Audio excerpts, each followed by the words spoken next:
agbábọ́ọ̀lù Gateway United wọ́n ṣẹ̀ṣẹ̀ kéde olùkọ́ni tuntun àyànrán eléyìí tí yóò bọ̀ kó ikọ̀ wọn. tí mo kó sódì. kí ló ń pọ̀ lẹ́rìn náà. ìgbà lígi fẹ́ bẹ̀rẹ̀. gòmìnir dúnlọ́bọ̀ ni wọ́n dúnlọ́ sẹ́yìn kankan lèmi àti ẹjọ́ ń rò ní lórí pé kò yé mi ìdíje líìgì NNL máa bẹ̀rẹ̀ ní ọgbọ̀njọ́ oṣù kọkànlá ẹ̀yin dẹ́ ṣẹ̀ṣẹ̀ kéde olùkọ́ni kí ni déètì òní náà. òní 20.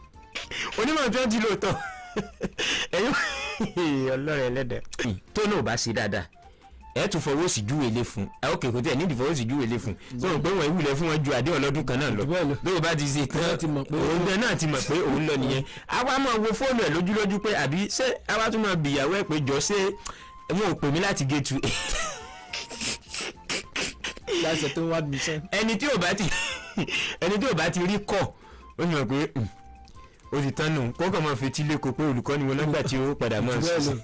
now ṣé yóò wá rọrùn àbí ká sọ wípé ṣé ká sọ pé ikọ̀ ti Gateway United àwọn gẹ́gẹ́ ò ní àfojúsùn kankan ju pé kọ́sà máa kópa nínú ìdíje líìgì NNL yìí lọ torí tẹ́ ẹ bá ní àfojúsùn ẹ ti rí wípé ok sáà ti fẹ́ bẹ̀rẹ̀ olùkọ́ni yín torí olùkọ́ni tí ó bá wọn ṣiṣẹ́ ní sáà tó lọ olùkọ́ni Samson Omotosho mo bi wọ́n pé bó o ní ṣe ní tẹ̀síwájú pẹ̀lú ikọ̀ ti Gateway ni àwọn ni wọn ò tí bá wọn sọ nǹkan kan wọn ò tí bá olùkọ́ni tó ṣiṣẹ́ tí sọ fún pé bóyá kò ní tẹ̀síwájú olùkọ́ni míì tí ẹ fẹ́ gbà tí ìkéde rẹ̀ ṣe kan àbí sọ wá ṣeé ṣe kó jẹ́ pé olùkọ́ni ti bẹ̀rẹ̀ iṣẹ́ kan tó máa kéde ni ṣé ikọ̀ Gateway United ṣé wọ́n sì lójú tiẹ̀ pẹ̀lú tó wà lẹ̀ ṣé wọ́n sì láfojúsùn páwọn fẹ́ gba tíkẹ́ẹ̀tì padà sí NPFL.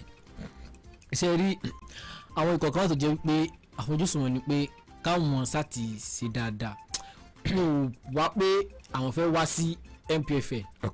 business ni wọ́n fẹ́ fi ikọ̀ yẹn sí. business wo wá lè yẹ sí. irú business tó fẹ́ sí náà ni pé TP àwọn bá ṣe dáadáa ṣe pé bẹ́ẹ̀ NPFL ló ti di team NPFL ló ti di ibẹ̀ ni tíìmù gbẹ̀mí ibòmí ló ti di pé bí akótè wa lọ sí trial kó lọ sí dáná wò nìkan bóyá ọdún àfojúsùn tí ikọ̀ ti Gateway nínú yẹn. ṣùgbọ́n láti ìgbà tí wọ́n ti ń gbọ́ wípé wọ́n pe àwọn agbábọ́ọ̀lù bóyá sí CHAN ni o ní under-20 Flying Eagles ṣé wọ́n gbọ́ pé wọ́n pe player kankan nínú ikọ̀ Gateway. wọn ò lè pe player láti inú ikọ̀ ti Gateway àkọ́kọ́ ní NNL ti ń play.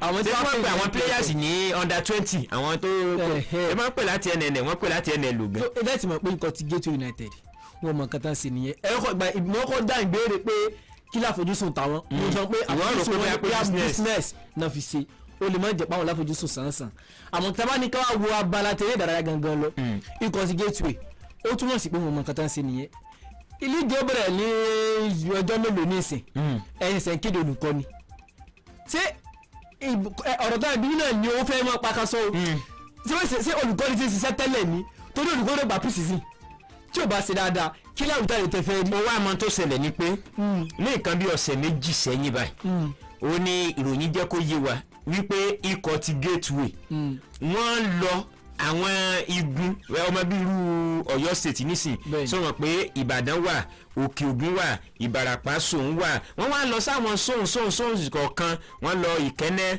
wọ́n lọ Ìjẹ̀bú wọ́n lọ Ẹ̀gbá gbogbo àwọn sóun yẹn wọ́n wá ń sa àwọn players so ti yẹ nísìnyí wọ́n wá ń ṣe screening so wọ́n wá ń gbé bíi pé wọ́n á pe àwọn olùkọ́ni pé ẹni tó bá ní àwọn agbábọ́ọ̀lù ní lábalẹ̀ṣẹ̀ òkú ẹ kó wọ́n ta ẹgbá bọ́ọ̀lù láàrin ara yín ká wọ ọmọ wọ́n wá ń sa àwọn agbábọ́ọ̀lù gbogbo nǹkan tó yẹ kán ti ṣe láti ìgbà tí líìgì ti bẹ̀rẹ̀ now sísá tó wá sa àwọn agbábọ́ọ̀lù yẹn jọ ọmọ pé tó bá sọ pé agbábọ́ọ̀lù lọ ṣe ìdánrawò yẹn trial wọ́n á ní kí wọ́n láwọn máa pè wọ́n ni so ti yẹ sí so mo rò pé ìgbà tí wọ́n ṣẹ̀ṣẹ̀ gba olùkọ́ni báyìí ni wọ́n ṣẹ̀ wá pe àwọn agbábọ́ọ̀lù olùkọ́ni ni wọ́n ṣẹ̀ wá máa tò wọ́n papọ̀ láàrin ọjọ́ mélòó. àwọn olóyìnbó náà ti parí ẹ̀ òyìnbó ti ní who fail to prepare to fail ó ti wà yẹn ẹ̀yin náà wo ọ̀rọ̀ tẹ́ sọ nísìn ẹ̀sẹ̀ ń wá ní ìlà oòrùn gúúsù ẹ̀ wá kó gbogbo wọn jọ olùkọ́ni dá ẹgbẹ́ kó wọn jọ yìí gan ẹ̀sẹ̀ kéde ẹ̀ ní tó bá jẹ́ pé ní ìsìn bóyá gbà tí líìgì fẹ́ bẹ̀rẹ̀ o ẹ ti sọ wípé agbábọ́ọ̀lù àsànjẹ láti bí abínú oṣù kẹjọ oṣù keje àti kéde olùkọ́ náà nínú oṣù keje ẹni gbá pèsè sí káàkiri olùkọ́ ló ti mọ̀ pé ilé òfin ti ṣe bí ọ̀dọ́ mi ẹ̀jẹ̀ kélé mọ̀ lọ ló ti mọ̀ pé ilé òfin ti ṣọ̀dọ̀ mi ẹ̀jẹ̀ kélé mọ̀ lọ ní ìsìn báyìí nìsín ó kó wọn jọ líìgì wa bẹ̀rẹ̀ tán olùkọ́ ni go lè sọ pé ilé yóò fi ti torí mo bẹ̀rù ìrírí NNL tí o mọ ẹkẹ́ pa NNL jẹ́ ló wà mọ́ lò tí o bọ̀ wá sí result ẹ̀ àmọ́ bẹnu àtẹ́lu olùkọ́ ni. wọn ò lè bẹnu àtẹ́lu àwọn náà ti mọ̀ pé àwọn náà. sáwọn olólùfẹ́ fẹ́ mọ̀ yẹn. bẹ́ẹ̀ni. olólùfẹ́ ò ní mọ̀ yẹn àwọn gẹ́gẹ́ làwọn mọ̀ àwọn olólùfẹ́ mọ̀ bú olùkọ́ ni.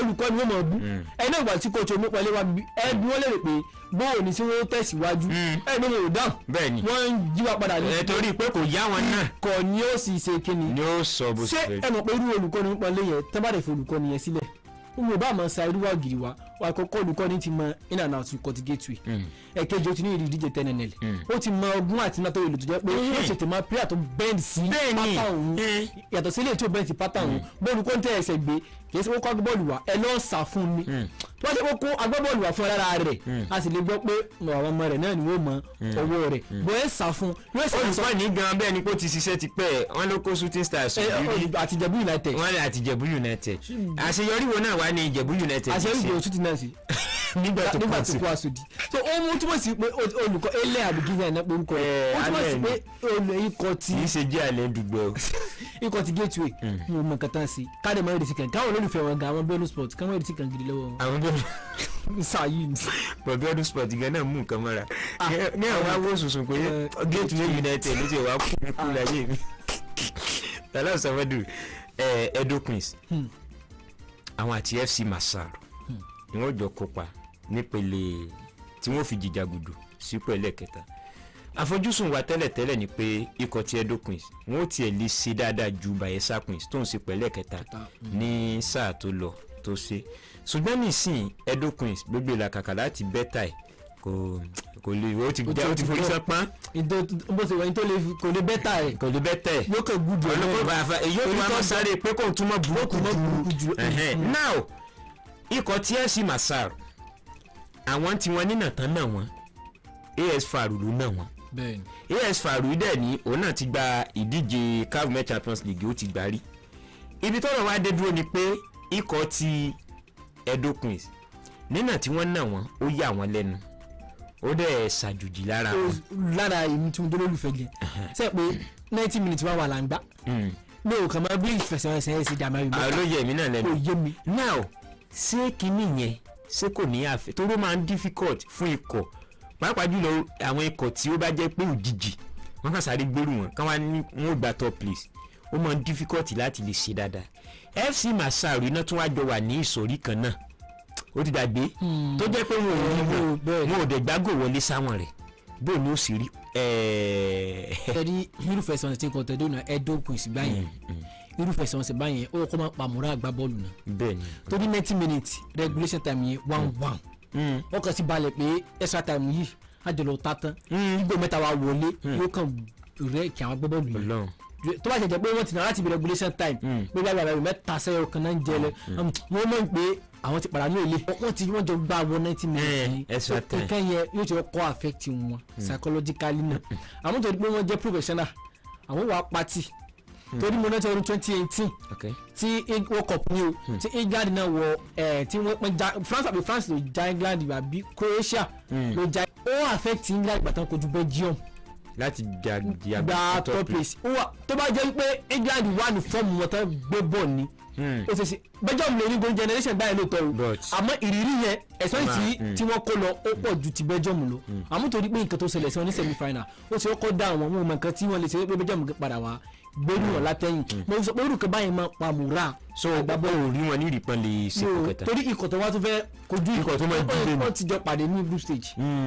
ó sì nira ikọ̀ yẹn na Mamelodi Sundowns gan. ó yẹ everybody lẹ́nu. so ó sì nira fún ikọ̀ Edo Queens àmọ́ kẹ́mọ́ sọ̀dọ̀ tìǹú. kò sí kàtí ó lè ṣẹlẹ̀ níbi bọ́ọ̀lù láti ṣègbà wọ́n kó mọ́ tẹ̀. wọ́n ti sáré káwọn àwọn tẹ̀wọ́dẹ̀ ti tẹ̀.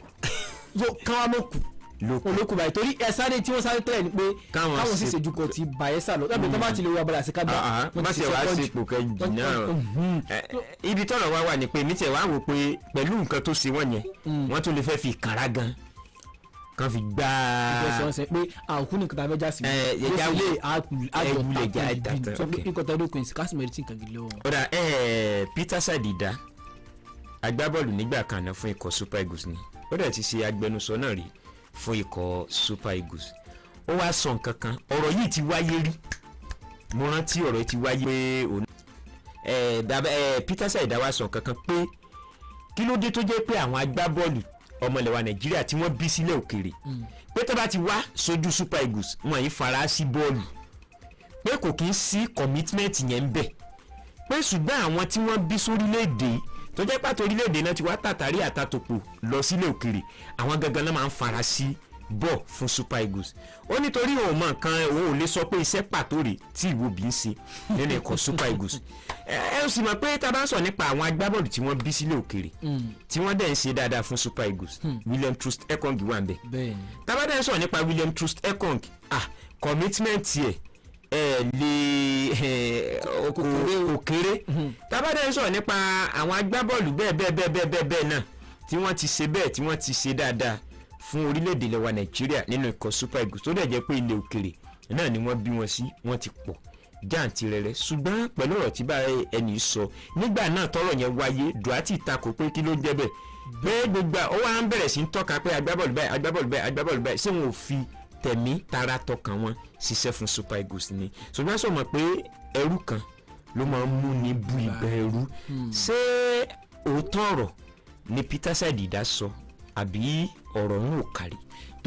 kèkì ṣe bàbá Peter Sadida nìkan lèmi ó bá mi máa bá wí máa bá wọn lólùfẹ́ tájọ́ mílíọ̀dù wa Nàìjíríà gan máa bá wọn wípé kán kọ́kọ́ gbé mentality pé àwọn ọmọ tó máa bí sí lókèrè wọn yóò ṣe dáadáa fún Super Eagles hatred yẹn ni wọn ò fi rí àṣeyọrí kankan fún kọ́ọ̀tù Super Eagles tó bá ti lè kọ́kọ́ gbé hatred yẹn tì ná pé kò sí nǹkan tó ń jẹ báyìí kán fi full support fún Super Eagles ẹ̀ rà àṣeyọrí lára Super Eagles àwọn tó rí pé kálukú ti ní ìdí àdìsọ́kàn yẹn pé gbogbo àwọn ọmọ yẹn ṣe dáadáa pé ẹ̀mẹ́sàn púpà nísìn ẹni Iwobi tí Iwobi ò bá fi taratara sí dára fún kọ́ọ̀tù Super Eagles Iwobi ó ṣe mí fi dá o kí wọ́n mọ̀ o Iwobi ṣàgbé wà ní gbogbo. bàbá yìí náà sọ ó nítorí ọwọ́ iwájú ló máa ń. iwájú Arsenal iwájú ló ń play Everton iwájú ló ń play Fulham iwájú Everton gan ó dín tó àmì tó tẹ́lẹ̀ padà sí wing back Everton tó ń play wing back iwájú ló ń play fún kọ́ọ̀tù Fulham tó bá wá dé inú kọ́ọ̀tù Super Eagles kò sí èèyàn kò sí kankan bẹ́ẹ̀ yóò sì tún play síbi ibẹ̀ náà kò lẹ́mìí fọkàn sí Super Eagles tó kẹfẹ́ gbá ìlàjì Iwobi ó wà kò lè sọ pé òun ò wà ẹ tó lẹ́mìí fọkàn sí kẹfẹ́ play small team rárá ẹni tó lẹ́nu fọkàn sí tẹ́ ń sọ yìí gan àwọn ìfẹsẹ̀wọnsẹ̀ tó sọ fún ikọ̀ rẹ̀ àmọ́ tó sọ fún Napoli pé òun ní ju ìfarapa tásì máa gbọ́ sí Napoli padà gbé sí ìfẹsẹ̀wọnsẹ̀ nígbà tí Super Eagles bá parí. ìyẹn ò sí mẹ́. àwọn tágùn tàbí àtẹ̀mọ̀ ní Super Eagles tábàdíkà mọ̀ dárúkọ wọn pé ẹ̀yìn àwọn kẹbà ẹ̀tàn wá tọ́jọ́ ọmọ ilé ìwà Nàìjíríà gan tó pé wọ́n máa ń sa ìfẹsẹ̀wọnsẹ̀ dá fún Super Eagles ní tí èsè wípé wọ́n ń gbà tọkàntọkàn lẹ́yìn Iwobi nìkan tó fẹ́ sọ ó yàtọ̀ lókùtọ̀ tó fẹ́ sọ sáwọn láyìn tó jẹ́ pé àníbò mi ní àlẹ́ lómi tó gbáyà láìnà òun nìkan náà ni sọ́lá ìnáni ìwà commitment tó. ọláìná náà dẹ̀ ní ilẹ̀ òkèrè náà bí òun ilẹ̀ òkèrè náà bí sí sọ́lá ìnáni ìwà commitment tó sáwọn ẹ̀kọ́ ìgbìnà ìwà commitment tó tá la fẹ́ sọ. kò sí tó ń pè àwọn láìnà pé Super Eagles ní ìfarapa tí wọn ò ní wá nǹkan tó ń pè níyàn nífẹ̀ẹ́ orílẹ̀-èdè nu kìí ṣe tó sọ fún pé yóò kọ̀ lọ fọ́ọ̀jì ìfẹsẹ̀wọ̀n ìfarapa pé ẹ̀wọ̀ sọ pé mo ti ní ìfarapa tó bá dẹ̀ gba àyùn ìgbà tó bá gbá international break tán òun lọ bá fẹsẹ̀wọnsẹ̀ fún orílẹ̀-èdè rẹ̀ lọ́dọ̀ ti tèmi mo kọ́ fẹ́ jẹ́ ká gbé atl yẹn kú atl yẹn ni ó gba àwọn Peter Sadida yẹn àtàwọn olólùfẹ́ kọ̀ọ̀kan náà fi ń wo Iwobi lójútọ́ Iwobi náà lè má jẹ́ nǹkan tá a fẹ́ torí mo máa mú orílẹ̀-èdè wa Nàìjíríà àwa máa ń fẹ̀yàn bíi ẹni tó lè padàn tó ṣe dáadáa gbogbo wa kọ́ la lè perfect ibi tí Iwobi dẹ́n bá fún kọ́ọ̀tù Super Eagles àwọn olùkọ́ni tẹ́ńdọ́gbọ̀n àtinúdá ó dá Yorùbá tó wà nínú kọ́ọ̀tù Fulham ẹ̀ mọ̀ pàmò sọ pé èèbò léèbó mọ̀ jẹ́ ó ṣe sẹ́ra fún kọ́ọ̀tù Fulham tó bá ti wá débi ó sì gbó láìpẹ́ ó sì gbó láìpẹ́ ẹ̀yin gẹ́gẹ́ jókòó pé ó ti ṣe dáadáa gan sẹ́yìn fún Super Eagles yìí. ìgbà tó lóyún ìfẹsẹ̀ nítorí sọmọ yìí. ọ̀rọ̀ tí ìfẹsẹ̀nsẹ̀ kan tó gbàgbọ́ méjì wọlé sáwọn. ìgbà tí Iwobi jẹ́sẹ̀ dé tó gbá mọ́ pariwo àti lókòtì àti ní kinní kan ẹ̀rẹ̀ tí gbogbo yẹn ó wá di pé ní èsì tó pé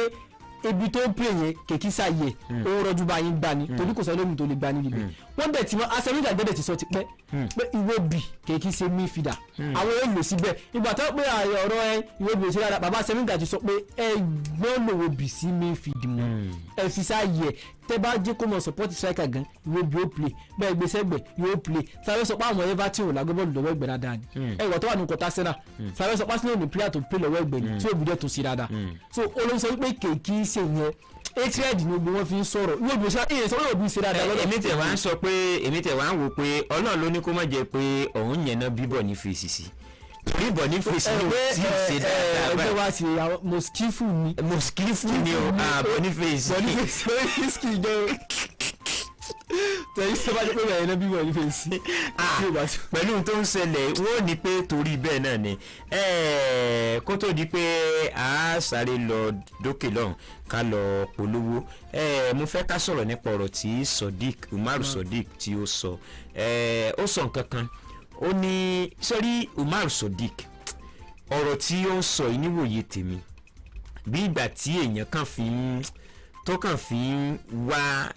mọ̀ọ́mọ̀ ń pariwo lérè lórí ni because Umaru Sodiq ká mọ̀ parọ́ tanra wa ọ̀pọ̀lọpọ̀ olólùfẹ́ eré ìdárayá bọ́ọ̀lù aláfẹ̀gbá lórílẹ̀‐èdè ilẹ̀ wa Nàìjíríà wọn ò wá fẹ́ onílùú òun dáre torí pé ìwà tó wù sífì ní díjọ tó lọ ń question authority ẹ̀ pé kí ló tó fi lò mí ìyẹn sì wà nínú àwọn olólùfẹ́ ọ̀rọ̀ tó wá sọ ní ìsìn tó wá sọ pé yẹn kí ló dé táwọn olólùfẹ́ eré ìdárayá bọ́ọ̀lù aláìgbá lórílẹ̀‐èdè wọn yìí ti àwọn lẹ́yìn wọ́n máa ń bú àwọn ni ṣé wọn ò rí báwọn olólùfẹ́ ṣe máa ń ṣe nílẹ̀ òkèrè kágbábọ́ọ̀lù máa ṣe dáadáa wọ́n tún máa pàtẹ́wọ́ fún àìmọye agbábọ́ọ̀lù tó jẹ́ pé àwọn olólùfẹ́ nílẹ̀ òkèrè tó jẹ́ pé fúnra àwọn agbábọ́ọ̀lù wọn wá dẹ̀ tún máa kọrin ìbú ẹlẹ́yàmẹ̀yà bù ìwọ́n wá ń sọ pé àwọn olólùfẹ́ lórílẹ̀‐èdè Nàìjíríà pé a kì í sọ̀pọ̀tì àwọn agbábọ́ọ̀lù ṣé o mọ bá ṣe sọ̀pọ̀tì ìgbà tí ọ̀rọ̀ ṣẹlẹ̀ láàrin Osimhen àti Napoli o mọ báwọn èèyàn wá ṣe já sí péjì wọn tó bẹ̀rẹ̀ sí lọ ń sọ̀rọ̀ kò bá. àánú mọ Napoli mọ nígbà ọmọ lè jẹ ọmọ Nàìjíríà. jẹ́ ká dókè lọ́nà tá a bá padà dé àálò rẹ̀ fẹ́ láì tẹ̀síwájú ẹ̀kú ìkàlẹ̀. kúrò rẹ ohun mímu tá a fi ewé àti egbò lẹ́wà pẹ̀lú fún mímu ìrọ̀rùn tọkùnrin tóbìnrin tó ti bàlágà sángiri làgiri òkèrè bàtà tí ò ṣeé sí nídìí olùgbanilọ́wọ́ jẹ̀díjẹ̀dí ọ̀pá ẹ̀yìn tó roni àti ara wíwó ni mọ́lẹ̀ amáradúró déédéé alátìlẹyìn nǹkan oṣù obìnrin tó ń lọ lóní sòsè kúrò rẹ ìwọ́tí nínú NAFDAC jẹ ló ń tẹ̀ kí aláboyún àti àwọn ọmọ tí wọn ò tí bàlágà ó má ṣe mú o Kudus traditional herbal medicine ló ń ṣe olùléeṣẹ́ wọn fìkàlẹ̀ sí nọ́mbà 70 Kájọlá estate Ìlúpẹ́jú street Bádékú ojú school Ẹgbẹ́dá ìjọba bílíọ̀nù àrà kíá Ìbàdàn 09121452798 àti Arówóló store ìyànà ọ̀fọ̀kọ̀ Agbẹ́ní Ìbàdàn 08132680609 Al-Kudus traditional herbal medicine ló ń sọ pé a ò ní fàìsàn ló gbà ó kàn pé. Ọ̀làdé innovative concepts OIC solar orúkọ tó wà lókè téńté tábìlì tá a bá ń sọ nípa solar power system installation nílẹ̀ yìí òtítọ́ inú ni wọ́n fi gbọ̀gbàgbà gbalẹ̀ ojúlówó ni gbogbo ọjà tiwọn industrial and domestic solar power system installations òye wọn dé góńgó solar power system equipment and devices ń bẹ fáláràlù àtàlára túntà nílé iṣẹ́ wọn mo débẹ̀ mo rí kẹ̀kẹ́ ológere tí kì í lépo electric bike ni wọ́n ń pè é very beautiful strong and reliable bí ẹrù ni wọ́n wà nílé ìtajà wọn gbogbo OIC solar fìkàlẹ̀ sí sub C4 NTA Ìbàdàn shopping complex NTA road Agodi gate nílẹ̀ Ìbàdàn wọ́n tún bẹ ní shop 1 and 16 Samson complex Kúlódì Ìbàdàn Ifẹ̀ expressway ẹ̀rọ ìbánisọ̀rọ̀ wọn ní 08150203888 Ọ̀làdé innovative concepts OIC solar ẹ̀sìn tó síwájú.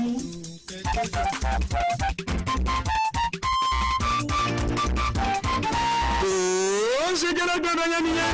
ẹ káàbọ̀ padà láti ibi tá a ti lọ kájú wọlé ètò lórí ọ̀dà òun náà ló ń bá fẹ́fẹ́ sọ̀rọ̀ lọ́lọ́ta wa níkànnì aláṣẹ I-FLIER 103.3 FM ẹ má gbàgbé pa wà lójú òpó ẹ̀rọ ayélujára ìkànnì bẹ́rẹ̀ ní dọ́rọ̀ ti Facebook I-FLIER 103.3 FM live I-FLIER 103.3 FM live ibẹ̀ náà lẹ́ẹ̀tì máa rí wa òbíran ẹ bá sì ti ń wò ẹ má dá níkànkó ẹ sọ dá látọ̀gbà ẹ pé káàkiri gbogbo àgbáláyé ìyẹn lábara tibẹ̀ Salau Sọmọdù tẹ̀síwájú ìyẹn ní apá tibẹ̀ Sodiq Umaru ṣé kìí ṣe pé ó ń pèrò lé rẹ̀ lórí.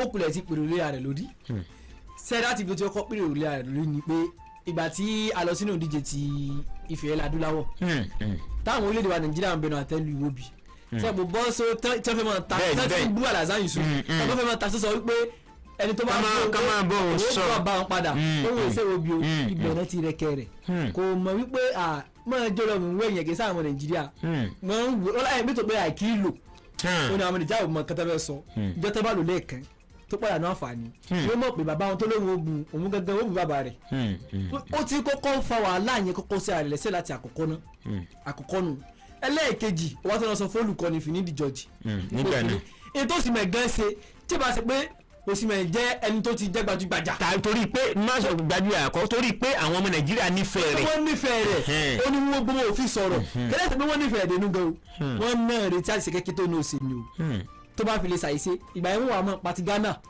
tó ti lù sí Chancellor fi lọ sí World Cup ìgbà yẹn wọ́n wà bẹ̀rẹ̀ pé ó ṣe lọ́ọ́ ṣe fọ́ọ́ ìwọ́n wà nínú tiẹ̀ gan gidi gan wọ́n mọ̀ wú gbọ́n àṣìṣe yẹn wọ́n mọ̀ wú jáde fóun náà pé ọ̀rọ̀ yìí tó ń sọ yìí ẹ ti parí òwe pé òun ò fẹ́ ọ̀lù òun dání tó bá dání tó ta ní òbọ̀ gbé ìṣẹ̀rí Kumaru yìí gbogbo tó ń sọ yìí ó náà ti mọ̀ pé òun èkí gbàfẹsẹ̀ wọn sẹ́ni ó kàn ń fa jọ̀gọ̀ síra rẹ̀ lọ́rùn ni tó dáàmú Nàìjíríà wọ́n ń sọ ni ẹ̀yin náà wọ̀rọ̀ tó tún sọ báyìí náà ni pé ká mọ̀ pàtẹ́ fóun ṣèbí Nàìjíríà náà bí sí Nàìjíríà ló ti bẹ̀rẹ̀ bọ́ọ̀lù àfẹsẹ̀ gbà rẹ̀ ibo ló ti gbọ́ pé wọ́n pàtẹ́wọ́ fún ẹni tí ò sí dáadáa ìwòsàn rí tábà ń sọ̀rọ̀ nípa olólùfẹ́ àwọn Nàìjíríà ni ìfẹ̀jẹ̀ kíkí ní ẹ̀mọ́ ká wọn lára ó mọ̀ fi láìkì òsì mẹ́ o ẹ ti mọ̀ pé lè gba grassroot ìkẹ́kọ̀ọ́ ṣẹlẹ̀ sí Napoli tábà wọn olólùfẹ́ gbogbo wọn sọ̀rọ̀ wọn jọ gẹ̀dẹ̀ wọn ṣe gbá wọn ṣàwò òsínmi ò sọ̀rọ̀ ṣe ẹ̀yìn ọ̀dà sí mi bíbí ṣùgbọ́n gẹ̀dẹ̀ là sẹ́lẹ̀ jù ẹ wò gbàtà ṣe fífi nìṣọ́ junior ẹ bó ṣe sunkún lórí pápá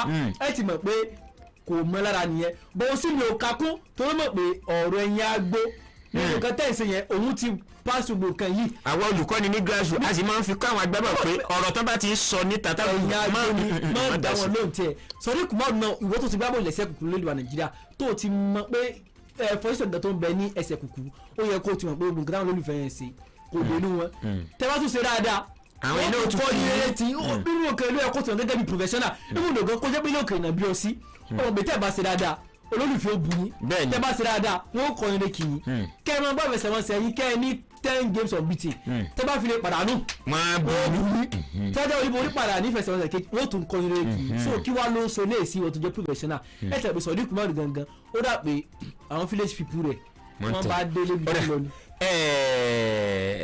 Adémọ́lá Lukman wọ́n tún dárúkọ rẹ̀ mára àwọn tí ó jìjàgùdù láti gbàmì ẹ̀yẹ kan eléyìí tí wọ́n máa ń pín ní orílẹ̀-èdè Italy fáwọn agbábọ́ọ̀lù tó bá ṣe dáadáa òun àti tabansọ nípa àwọn agbọ́ iwájú tó ṣe dáadáa Adémọ́lá Lukman yóò lọ kìtìpì pẹ̀lú Rafael Leao láti ní kọ̀tí AC Milan Lautaro Martinez láti ní kọ̀tí Inter Milan Marcus Thuram wọ́n jọ wà ń bẹ̀ ni láàárín àwọn yìí sórí Lukman gẹ́gẹ́ bẹ́ẹ̀ tó lè gbàmì ẹ̀yẹ torí pé o mọ̀ pé ọ̀rọ̀ àwọn èèyàn wa rí bákan wọ́n lè máa ní ẹ torí pé kì í ṣe òyìnbó ni wọn ò ṣe fún lámì ẹ̀yẹ ó ṣe dáadáa ṣùgbọ́n káwò lẹ̀.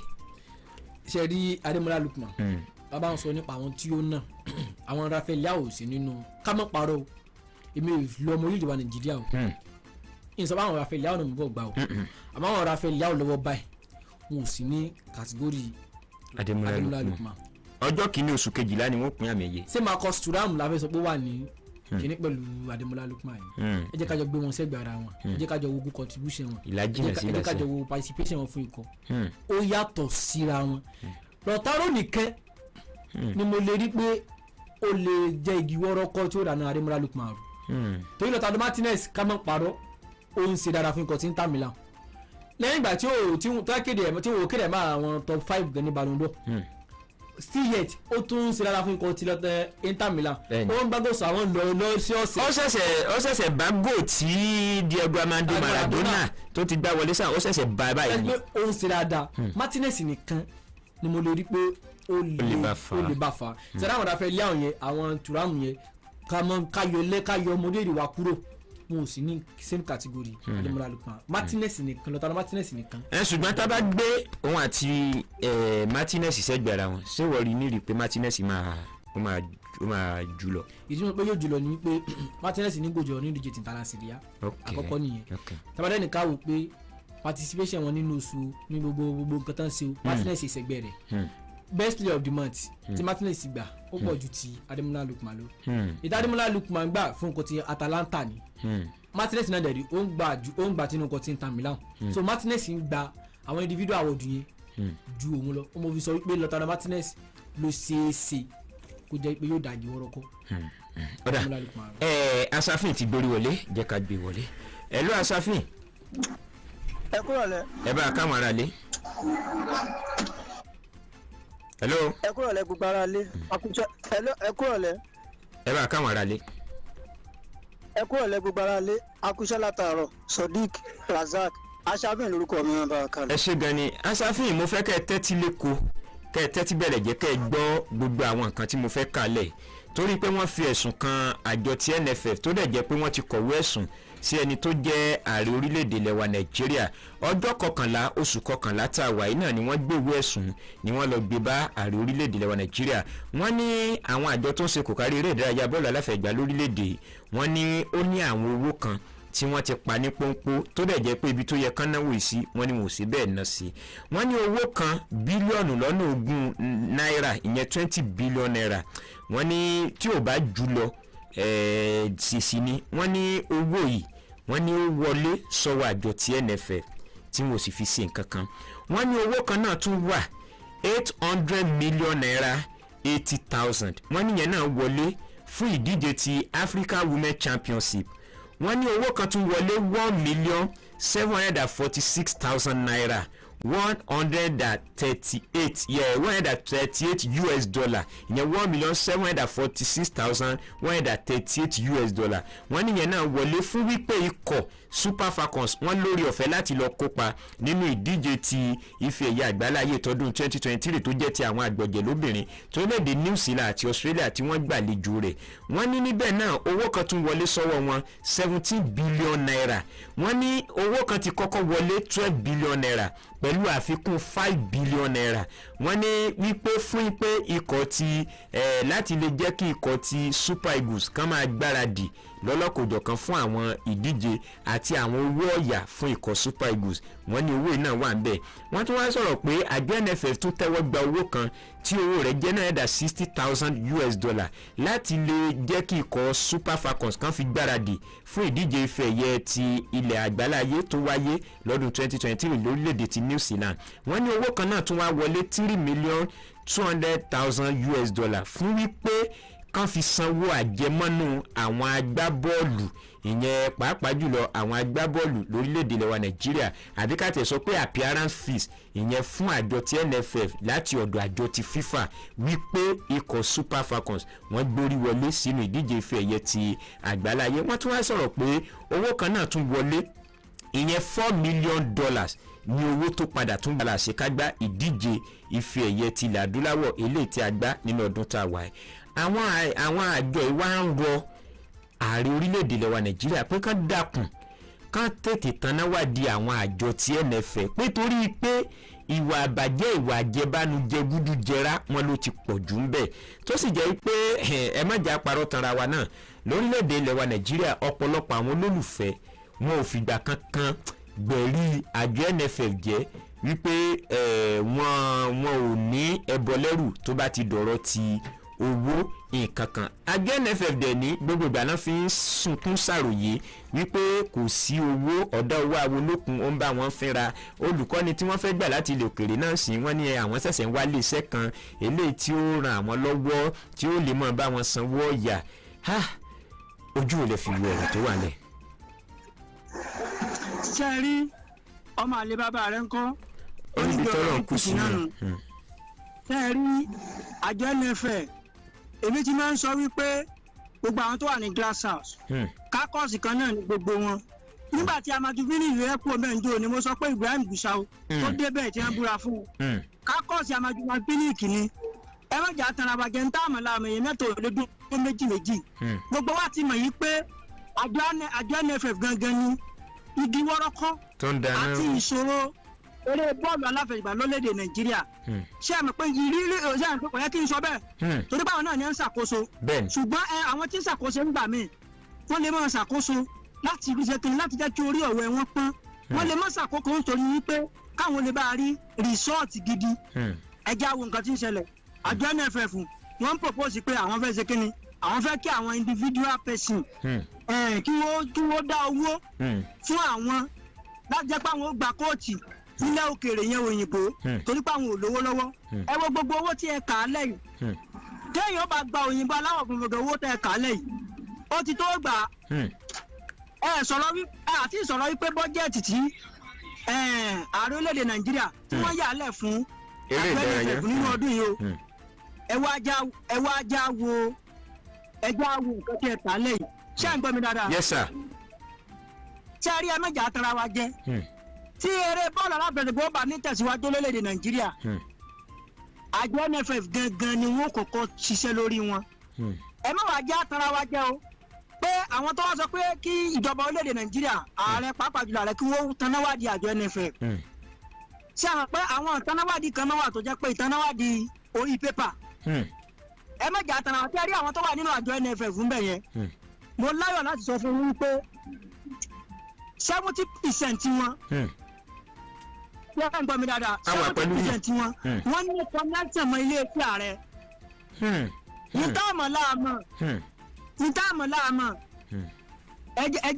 ẹja ti bí ìsánákì èsògùn youth and sport lọ́yọ̀ state ṣé youth ẹni tó jẹ́ commissioner for youth and sport lọ́yọ̀ state sọ́sà dédé rẹ̀ bẹ́ẹ̀ láìsí ìmọ̀ ìjọba àpínlẹ̀ Ọ̀yọ́ mbẹ̀ even kó jẹ́ wípé ṣé à ń gbọ́ mi dáadáa. a wà pẹ̀lú yín. kó jẹ́ wípé wọ́n sọ pé wọ́n tanná wá di àwọn àjọ NFF ẹ má jẹ́ ká fẹ̀mí sí i wípé a rí ìṣọ́ọ̀tì gidi ṣé a rí nǹkan tó lè mú nǹkan wá tó lè jẹ́ ká máa rí ìṣọ́ọ̀tì gidi nínú àjọ NFF ó dìgbà tí wọ́n bá tó fààyè gba outsider ẹ má jẹ́ àgbàgbà rí pé nígbà kan agbábọ́ọ̀lù nígbà kan fọ́lẹ́dẹ̀ Nàìjíríà Ṣèyí Ọlọ́finjáná ó fẹ́ ṣe ààrẹ àjọ NFF ẹ rí i pé wọ́n ṣe kíni ìgbà yín ni àgbáyé Amadu Pinnick kí wọ́n ò gbà fún torí pé outsider ni tó bá dìbò tó bá wọlé yóò da àtò wọn ìgbìmọ̀ wọn tí ń ṣerú yóò tú wọn jáde bí ọmọ ọjọ́ mẹ́jọ so ìjọba orílẹ̀-èdè Nàìjíríà àwọn náà níṣẹ́ láti ṣe tí wọ́n bá fẹ́ kéré bọ́ọ̀lù aláfẹsẹ̀gbá kó padà kó di dáadáa tí wọ́n bá fẹ́ fi màgòmágó sí ìjọba orílẹ̀-èdè Nàìjíríà àwọn ni wọ́n ṣe kí ni àwọn ni wọ́n tún di àjọ NFF àwọn ni wọ́n tún di wọn ta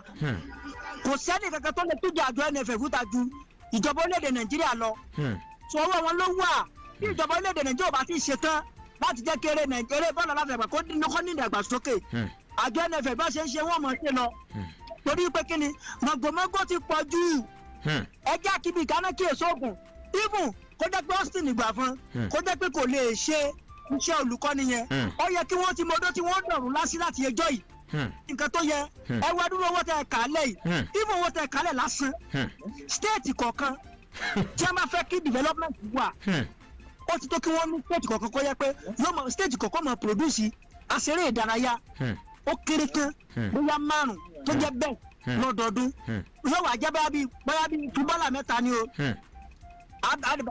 abẹ̀sẹ̀kù bí òjò kan ni o àṣẹrẹ ìdárayá lórí ọ̀dọ̀ kan ni tí wọ́n máa sáré ni o ní state kọ̀ọ̀kan 5 tó jẹ́ best táwọn máa produce fún national kìíní wa ẹ já wo àwọn òyìnbó aláwọ̀ funfun ẹ wò bẹ́ẹ̀ ṣe ń ṣe development ẹ wò bẹ́ẹ̀ ṣe ń ṣe grassroots tiwọn even mo fẹ́ lè sọ fún yín pé orílẹ̀-èdè mi wà tó jẹ́ pé wọ́n ti ń develop ní aré ìdárayá lápapọ̀ jẹ́ pé wọ́n lówó tó wa jẹ́ pé wọ́n rówó tó wa ṣùgbọ́n torí wípé àwọn tá a kó sí glass house kórè ọ̀wọ́ owó lè bá a pọ́n ìní ẹ̀ fi wà ń bẹ̀ ṣe rí ọkùnrin tí ń sunkún àbí ọkùnrin tó ń sọ̀rọ̀ fún ọkùnrin ẹgbẹ́ rẹ̀. akọ́ṣẹ́ ló ń ṣe. akọ́ṣẹ́ ní í ṣe o bí mo ṣe ń sọ̀rọ̀ yìí bí mi ní ká mi lára. ẹ má bínú. torí pé wàá dúró owó tẹ kálẹ̀ tí ò wá sí pé rìsọ́ọ̀tì kankan tówó yìí dẹ̀ lọ bẹ́ẹ̀ ṣùgbọ́n mo nígbàgbọ́ pé nígbà kan ọjọ́ kan àwọn tó nífẹ̀ẹ́ eré ìdárayá lórílẹ̀‐èdè Nàìjíríà wọ́n dà sí sórí mèsèdí àárín yẹn. ẹ ṣe ojú òní tì yín Salah Sọmọdún ṣé àjọ FIFA òfin àjọ FIFA sófàyè gbà pé kan tan náà wà di àjọ NFF ìjọba àpapọ̀ ni mo sọ. kò fàyè gbà ìdí tí mo sọ pé kò fàyè gbà ni pé àjọ tí FIFA gẹ́gẹ́ kò lè ti là kalẹ̀ pé kí n tó bá ti lè mọ́ òṣèlú kó máa lọ́wọ́ nínú eré bọ́ọ̀lù aláfiṣègbà ẹ ti yan àjọ tó ń ṣe kò kárí bọ́ọ̀lù aláfiṣègbà lórílẹ̀‐èdè yín tí mọ̀gòmọ̀gò bá wà àwa gangan láàṣìṣẹ́ ni látànáwó bẹ̀ a máa wọlé kìkì ṣe ẹ̀yin tẹ́ ẹ jẹ́ ààrẹ orílẹ̀-èdè àbí tẹ́ ẹ jẹ́ ìjọba lẹ́yìn àmọ́ sọ pé kí ló fà á tẹ́ fi ṣe rárá títí ni wípé kí ló dé tí Super Eagles tó táwọn ọmọ orílẹ̀-èdè ń complain tí ò sí dáadáa o tí wọ́n ní kọ́dẹ̀ jẹ́jọ́ fún yín kò sí nǹkan tó kàn yín pẹ̀lú yòókù mọ̀ yòókù ẹ̀ fílẹ̀ fún FIFA FIFA ò láṣẹ àbí àjọba àpapọ̀ wọn ò láṣẹ láti ọwọ́ bọ̀. so àwọn tí wọ́n gbé ìwé ẹ̀sùn lọ sọ́dọ̀ ìjọba àpapọ̀ bíi pé wrong channel ni wọ́n gbé lọ ọ̀dọ̀ káàfù ló yẹ kán wulẹ̀ lọ àbí. káàfù lè lọ direct káàfù ní wàá direct wọn lọ sọ́dọ̀ FIFA ẹ rí i pé ìjà tó ṣẹlẹ̀ láàrin Amajimofi Pinnick àti mínísítà náà yìí Sunday Akindare sẹ́yìn wíyá Amajimofi Pinnick wọ́n máa bá Sunday Akindare fà bẹ́ẹ̀ pé tó fi máa bá fà ní pé tán bá fà lọ tán bá fà bọ̀ àwọn làwọn ó jàre àwọn ni wọn ó jẹ̀bi òṣèlú làwọn ń ṣe fúbọ́ọ̀lù làwọn ń ṣe kíni làwọn dìmú mínísítà lẹ́yìn kò sí kan tó ń jẹ́ mínísítà ní bọ́ọ̀lù láfi ṣègbà so ìjọ òṣèlú olóòfin jẹ́ pé Amajimofi Pinnick ọkàn wọn balẹ̀ pé kò sí nǹkan tí mínísítà fẹ́ fi àwọn ṣe torí táwọn bá padà gbé lọ sí káàsì mínísítà ní padà jẹ̀bi torí káàsì sọ fún wọn pé a ti sọ fún kẹ́ ẹ má da òṣèlú bọ́ fúbọ̀ ẹ má da wọ sport so olóòfin jẹ́ pé ọkàn wọn balẹ̀ tó bá wá rí báwọn tírú nǹkan tí mínísítà bá wá rí báwọn ẹ fi ìwé ránṣẹ́ sí CAF pé ẹ mọ̀ pàlè dá sí ṣùgbọ́n àmọ́ ìyìnlá pé ẹ bá wa dá sí tí CAF bá wá rí yanjú ẹ ti lọ́dọ̀ FIFA. ó ṣe gbọ́dọ̀gbọ́dọ̀ ẹni yá eré gbogbo ẹjẹ́ máa balẹ̀ ó dilẹ̀ òkèrè àmọ́ làwọn ará ro bí ẹ̀ràn yàrá èèbà sẹ́ẹ̀rísẹ̀ ọ̀rọ̀ ìròyìn tó jáde iṣẹ́ ìwádìí alágbára òun náà la ṣe débẹ̀ kò sì ní pẹ́ kò ní jìnnà gbogbo bó bá ṣe ń lọ náà àmọ́ jẹ́yìn tiwa tán ẹkú ti mọ̀ wá ẹ ti mọ̀ sí wa ẹ ti mọ̀ pé tó lórí ọ̀dọ̀ nìkan ni aláṣẹ rà èèbà ó kọjá bẹ́ẹ̀ oríta gbangba làátà gbangba ìgbàgbá tó bá forí balẹ̀ níta gbangba irú wọn máa ń bá gbà lọ́dà Pastor Stephen láti sẹ́líkà bàbá ojú òní tí ọ̀ láíláí fà àbàdà ayé bá ń jáyé òní parẹ́ máyé lára ìgbà bá ń jẹ́gbà òkúkú ní bàgbà lọ láṣẹ ọlọ́ọ̀bà mi bẹ́ẹ̀ ní wọ́ọ̀tì láíláí fà àbàdà ó yẹrẹ gbogbo ẹja mọ̀ balẹ̀ ó dilẹ̀ òkèrè fáínàlẹ̀ ẹ̀lú asafin. mo wà pẹ̀lú. ẹ jẹ́ ká wo àwọn olólùfẹ́ ẹgbẹ́ agbábọ́ọ̀lù Liverpool ok ẹ jẹ́ ká lọ báyìí Pep Guardiola ó ti gbà láti fẹsẹ̀ ìdásọ́ wájú sí i nínú ikọ̀ tí Manchester City àwọn kan dẹ̀ rí Pep Guardiola nírí pé tí Guardiola bá sì wà ní inú ìdíje league English Premier League àwọn kan wò níwò pé àti lè rí ikọ̀ tí ó tún gba league yẹn yóò lè díẹ̀ ṣùgbọ́n pẹ̀lú bó tún ṣe lórí ọ̀fẹ́ láti fẹ àdéhùn iṣẹ́ rẹ̀ dásọ́ wájú sí i ṣé kìí ṣe pé ó fẹ́ sọ ìdíje league ti English Premier League ó fẹ́ sọ di bíi pé kò ní báwọn èèyàn ṣe ní lọ́kàn pé kò sí ẹni tí ò lè gba líìgì ó fẹ́ sọ di pé yóò wá jẹ́ pé ikọ̀ kan ni ó mọ̀ kó wọn jẹ lábala tibẹ̀. àkọ́kọ́ náà àdéhùn Guardiola sáàdéhùn ọlọ́dún kan ní àbọ̀dọ́dún méjì. bí mo ṣe ń wo bíi 12 months péré ni. ọdún kan. ló fẹ́ fi fẹ́ sí. ṣé rí àdéhùn tí Guardiola tọwọ́ bọ̀ yẹn. kò tí tọwọ́ bọ̀ o ó ti gbà láti tọwọ́ bọ̀ ni.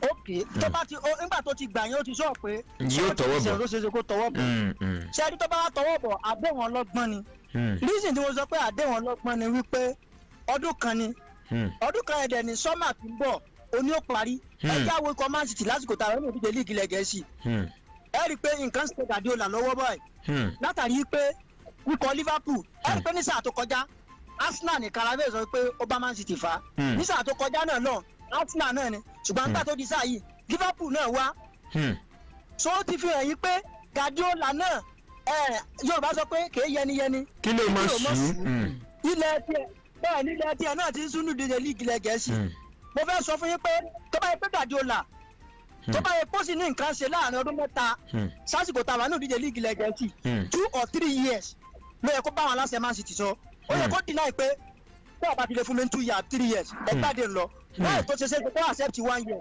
torípò náà ti rí wípé ilé ayé yẹniyẹni kí ló mọ̀ sùn mo sọ fún pé mẹ́jọ surprise yín tí Man City ò bá gba líìgì ní sáà táwa yìí tó olùkọ́ni Guardiola àdéhùn ọlọ́gbọ́n olótọwọ́ bọ̀ torí pé wọ́n padà yá tí wọ́n padà ṣẹ́kínni tí wọ́n padà kó náà tó ó lè ṣe rí àárín yẹn nù. ṣé ojú ò ní tì yín Salah Sọmọdù olóró lórí ẹ̀.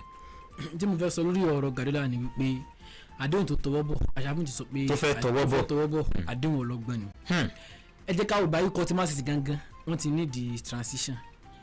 ìṣípòrọ́pò kò ní bàjẹ́ fún wọn. àwọn gbọ́dọ̀ tó wà nínú kan tí Man City gbogbo wọn ti darúgbó wọ́n ti darúgbó wọ́n ti Lagos jẹ́ pé wọ́n ti gbà kan tó fẹ́ gbà tán mo wà eager láti gbà kan wọ́n ń gbé fún success mọ́ wọ́n believe pé league òtútùwà champion àti gbà Carabao àti gbà FA Cup àti gbà Club World Cup àti gbà spirit yẹn mọ́ yóò lè fighting spirit mọ́ tó bá dẹ̀ fẹ́ ṣe transition báyẹn Guardiola ò lè dúró torí yóò fẹ́ mú take wọn tó 2-3 years tó lè balance ṣé Guardiola ní àwọn jìyà fún 2-3 years kò lè ṣeéṣe so Guardiola dem play ti mọ̀ pé ẹyọ kan tó kù yìí àwọn tó wà nílẹ̀ yìí kóhùn tí ọkọ̀ manage wọn torí De Bruyne bí mo kàn bẹ́ẹ̀ àdé àwọn táàdé wọn tẹnubodò De Bruyne wà ń bẹ̀ ọdún yìí ní wà ń bẹ̀ Bernardo Silva àwọn ọdún tó ń bọ̀ nìyẹn wọ́n pé wọn lo àwọn Bernardo Silva títí di 2020 summer 2026 yẹn so Guardiola náà ti gbọ́n adé tó tọwọ́ bọ́ mọ̀ pé ìgbà tí ó gba adé àwọn yóò bá fi tẹnubodò tán òun ló lè finú kò ṣe tó mọ̀ dájú pé táàdé Bernardo Silva bá fi lè tẹnubodò kò lè tọwọ́ bọ̀ táwọn dìbò bá tẹnubodò kò lè fẹ́ gbọ́dọ̀ wà ò lè fẹ́ so ó ti ọdẹ tí wọ́n pé àdún kọ̀ọ̀kan tó kù yẹn àjọ lò tó bá dẹ̀ ti jọ lò kó ní kálukú mọ̀ kànga ọpọlọ ní Guardiola lò fún. so ìwọ náà tẹ̀lé Asafin pé ọgbọ́n àtinúdá ni ọ̀dà ẹ ṣé gan ni ojú òní tì mí Sodiq Rasaki Asafin odidi ọmọ gbogbo northeast èèyàn Sasino mi ní wáyé tì láíláí fún àbàdà ẹ bá dágbére fún àwọn aráalé. èèyàn Sasino tẹ sọ ẹ ti jẹ mí lówó nǹkan létí sọ ìjọ tí màá fún yín ẹ̀yin aráalé ẹ ṣe tẹ wá fẹ́ gbọ́ lónìí ẹjá pàdé ní ọ̀la títí ọ̀la Sodiq Razak Asafin lórúkọ mi ó dàárọ̀. ẹ ṣé gan ni ojú òní tì yín Salau Sọmọdù 2 Sport. títí ọ̀la láti máa láǹfààní àti pàdé àfihàn sínú ìbànújẹ́ ní báyìí nínú ìbànújẹ́ Salau Sọmọdù lórúkọ mi 2 Sport ó díjọ́ ọmọ kìnìún aláṣẹlá ẹ bá wa o táyé kọ́ ẹ̀sìn ọkọ̀ yín láàárọ̀ o ṣèfì àlàó ló gbé lọ́wọ́ alálẹ́ o a sì mọ́júmọ́ ni o. ẹ jọ studio manager ẹ dáná kó wá pa máìkì. ó ṣe jẹ́rẹ́ gbọ́dọ̀ yẹn nìyẹn. ọpẹ́ pàtàkì lọ́wọ́ àwọn tá a jọ ṣètò tòní tó fi dòtí gbẹ́jọ́ fi kàn sí. Fèlísì Ògúnríndé máa máa bẹ̀ bẹ́ẹ̀ ní wọ́ọ̀tì láíláí fún àbàdà àdúrà gbẹ̀mí ìlàjà ó sì wà ní oyè lẹ́yìn Olúwaṣèyí àjọwò àjọṣe ojú òní tì. Sodiq Rasaki Asafin odidi ọmọ gbogbo notice nìyẹn èèyàn Sasino bẹ́ẹ̀ ní wọ́ọ̀tì Salau Sọmọdù 2 Sport odidi ọmọ ìkànnì aláṣẹlá àkọ́bí GM ojú òní tì ọ ẹ̀jẹ̀ mọ́ lọ. ambassador Adimo Ọlámilẹ́kan lórúkọ tèmi jẹ́ the sport ambassador Pastor Stephen láti Sẹ̀líkà ẹ̀ní wá ní ti láíláí fún àbàdà ànígbọ́n síra wa ànídolódì lẹ́yìn ara wa èmi fẹ́ múrin fáínàlì ó dà.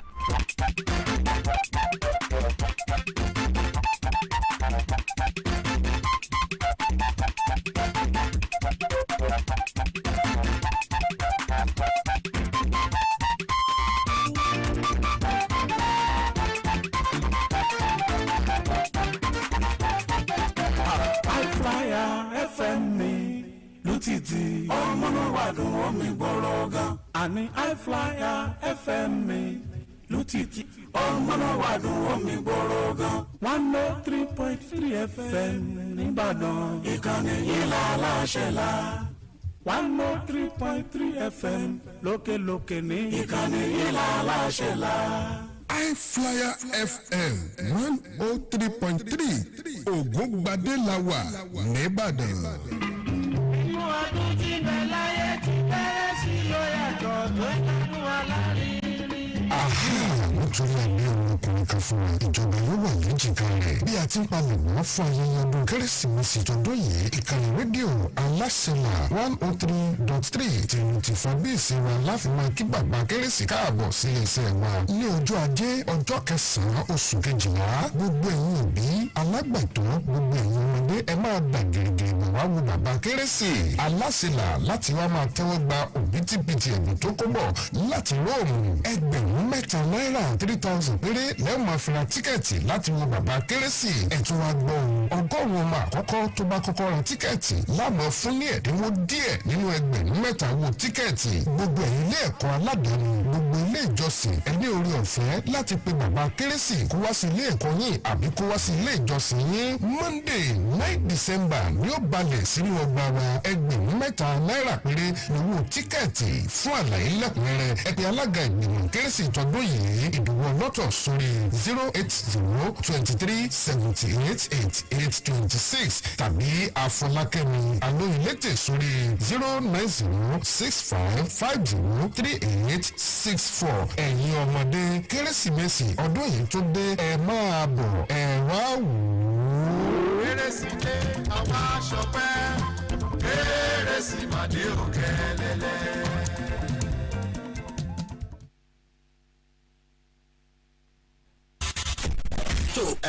Ìbàdàn láwa yìí lé Olúyọ̀lé Àjàmájẹ̀bi ẹni. ẹ wá ń béèrè pé ìkànnì wo lẹ̀ ń gbọ́. ìkànnì aláṣẹlà ni tó jẹ́ pé gbogbo ẹni tí bá ti ń débí gbogbo ohun tí wọ́n bá ti ń gbé kalẹ̀ náà nísì ń dowó tí ń dọ̀rọ̀ tó ń di àṣejèrè ní gbogbo ọ̀nà. ló fi jẹ́ pé níbikíbi tí ẹ bá ti ń gbọ́ ìkànnì I-FLIER 103.3 FM tọ́kalẹ̀ sí agbègbè Ògúngbadé nílùú Ìbàdàn lé Olúyọ̀lé. ibẹ̀ náà ni ẹ máa gbé gbogbo èròjà ibọ̀ gbogbo ohun tẹ́ fẹ́ káyé ó mọ̀ gbogbo ohun tẹ́ fẹ́ kó di ìtẹ́wọ́gbà pátápátá. ìkànnì aláṣẹlà 103.3 FM nìbàdàn ní ká ẹ máa gbọ́ o òun náà sì ní ká ẹ máa bá dòwò pọ̀ gbogbo ẹ̀ ó sì máa bọ́ sójú ẹ̀ bí ìdodo ẹ̀fọn. Túnjí Abóòṣàdé lórúkọ mi ìkànnì aláṣẹlà ńlẹ̀ ń gbọ́. Have you ever craved undiluted phenomenal entertainment? Breaking news within and around the world. Music, sports, educative program, and a whole lot more. No other station does it better. Tune in to I-FLIER 103.3 FM. First entertainment station in Nigeria.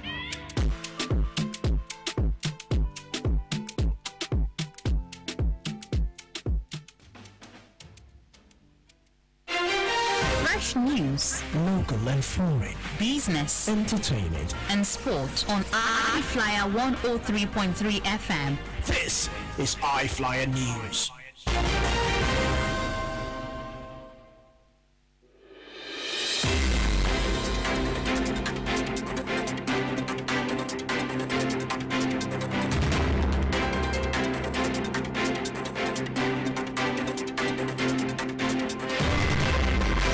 It's 6 o'clock. Good evening. Welcome to the national news on I-FLIER 103.3 FM, Ibadan. I am Marvelous Shabalojoy Daily. First, the headlines. President Tinubu sacks Nnamdi Azikiwe's Vice Chancellor and Varsity Council. Oyo Superb releases first batch of newly recruited teachers and caregivers. In entertainment, Chidinma Additional quits pageantry.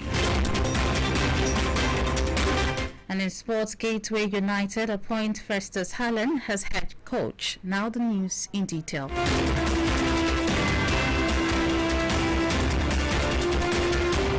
President Bola Tinubu of Nnamdi Azikiwe University, Anambra State, and removed its newly appointed Vice Chancellor, Professor Bernard Odo, and Registrar Rosemary Nwokike. The presidency, who announced this today in a statement signed by Tinubu's Special Advisor on Information and Strategy, Bayo Ononuga, said the sacking followed reports that the council illegally appointed an unqualified Vice Chancellor without following due process. The Federal Ministry of Education, however, announced the dissolution of the institution's governing council. Similarly, the federal government has announced changes to the governing councils of the Federal University Oyekiti and Federal University Lokoja. A statement from the Federal Ministry of Education today explained that the adjustment approved by President Tinubu was intended to promote national cohesion and improve governance within the affected institutions. According to the statement signed by the Director of Press for Lashade Buriowo, Senator Victor Udoma Egba Hesehen has been reassigned as Pro-Chancellor and Chairman of the Governing Council of FOYE, while Engineer Kaya Deojo will now serve in the same capacity in Fulokoja.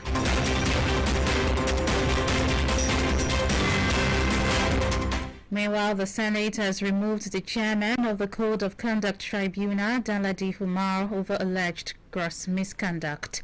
The decision was made pursuant to Section 157, subsection 1 of the Constitution of the Federal Republic of Nigeria, 1999, as amended, which empowers the Senate to remove key public officials following due process. The sacking followed a closed-door session lasting over 1.5 hours, and upon resumption at plenary, the Senate announced that more than 84 lawmakers supported the decision.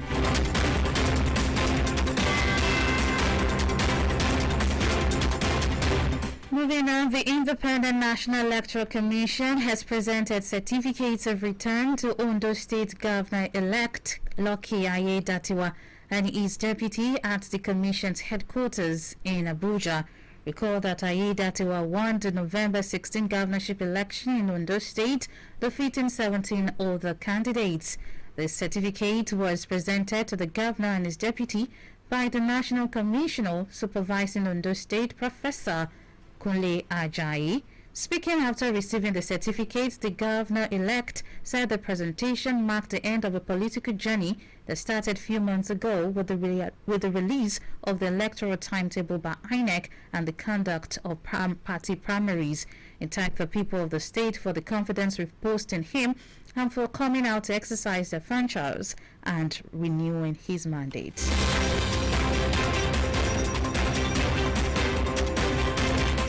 The federal government has flagged off a 12 billion naira road construction in Atakumosa East local government area of Osun after 40 years. According to reports, the construction of the 56-kilometer road, which was to be supervised by the Federal Ministry of Works, was greeted with jubilation by residents of the town. The Minister of Works, David Umahi, said that the road were 3 in number and would be expected and executed in phases to ensure early completion within 12 months.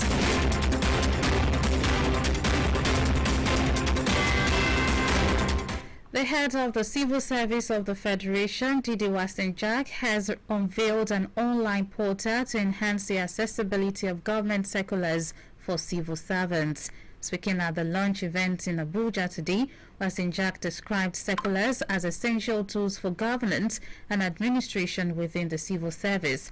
She also stressed that the new compendium of circulars would improve transparency, efficiency, and effectiveness in the civil service. You are listening to the national news on I-FLIER 103.3 FM, Ibadan. The news continues shortly. Please stay with us.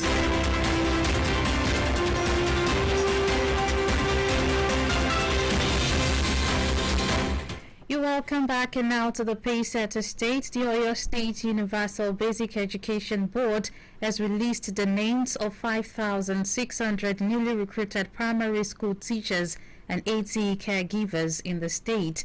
The superb chairman, Dr. Nureni Adeniro, who made this known in Ibadan, explained that the list was duly approved by the Oyo State Governor, Engineer Seyi Makinde. Adeniro added that the newly engaged teachers and caregivers were the first batch to be employed from successful applicants in the recruitment exercise carried out by Oyo Superb recently, and advised applicants to seek the list by logging to the job portal.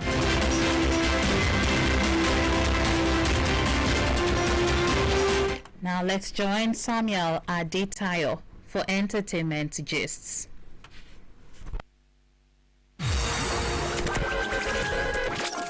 In entertainment, renowned Nigerian comedian Basket Mouth has revealed why he stopped doing MC work at weddings. Basket Mouth shared this insight during a discussion with reporters at the premiere of his film, saying he refused those gigs because they made him feel uncomfortable. He however clarified that he has only ceased being an MC at private occasions like weddings, but he is not fully quitting his hosting role. Lastly, the runner-up at the just concluded Miss Universe, Chidinma Adesina, has announced her decision to quit pageantry. Recall that she won Miss Nigeria after withdrawing from the Miss South African contest after she attracted scrutiny over her nationality. Speaking during a recent interview with the media, Adesina said she's quitting pageantry for personal reasons and relocating to Nigeria. That's entertainment news. I am Samuel Adetayo.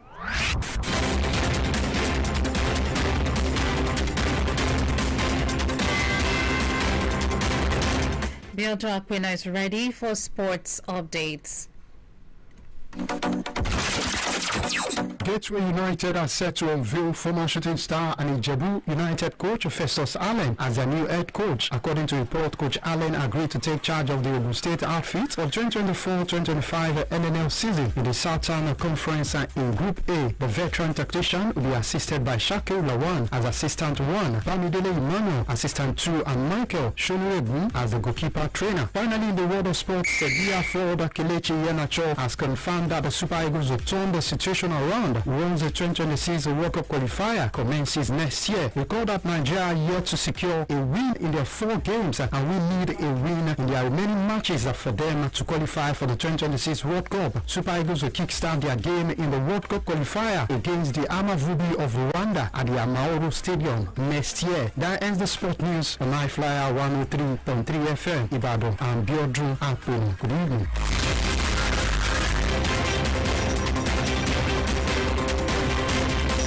Esther Tilola is on standby for today's editorial review.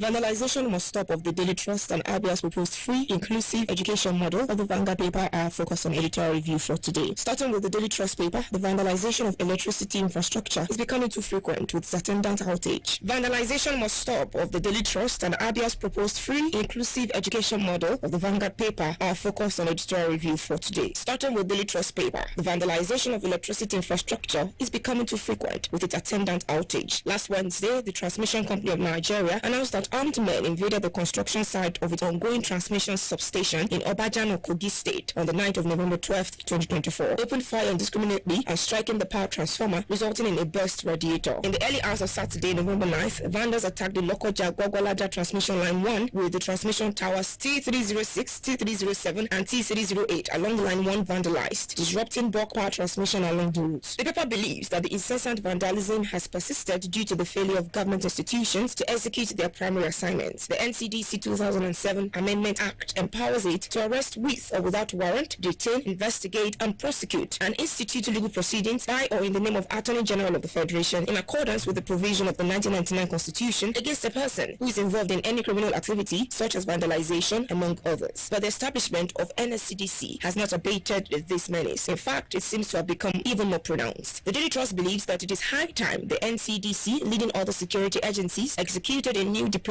focus to enforce its mandate and ensure that all vandals are apprehended and prosecuted. It also calls on the federal government to consider the implementation of the recent House of Representatives resolution, which canvassed for urgent deployment of technology-driven surveillance systems, such as drones and CCTV cameras to safeguard transmission lines and other critical power infrastructure nationwide. Now to the Vanguard. Governor of Abia State, Dr. Alice Oti, has announced January 2025 as the date the state will join those that offer free compulsory basic education to its residents. Many states throughout the federation have been operating the same model, but some of them adopt discriminatory practices that largely exclude non-indigens. The model that Abia will operate will be extended to all residents, including indigens, non-indigens, and even non-Nigerians, provided they reside in the state. Quality inclusive education is number 4 out of the 17 Sustainable Development Goals promoted by the United Nations. Former President Olusegun Obasanjo launched the Universal Basic Education on September 30th, 1999, in pursuit of this noble objective. It involved a partnership between the federal and state governments to promote free and compulsory basic education from primary to junior secondary school 3. If this laudable program were followed faithfully, Nigeria would not be having over 20 million out-of-school children, the highest in the world. This paper finally commends Governor Oti for this initiative, especially the factor of inclusion, as most of our state governors only paid lip service to it, in addition to discriminating against non-indigents, while many countries pursue this goal with zest. Our leaders, most of whom came from humble backgrounds, got their breaks in life through quality education provided by past leaders. Unfortunately, some of them have abandoned the children of the poor and vulnerable to their fate. That's the editorial review for today. I am Esther Atilola.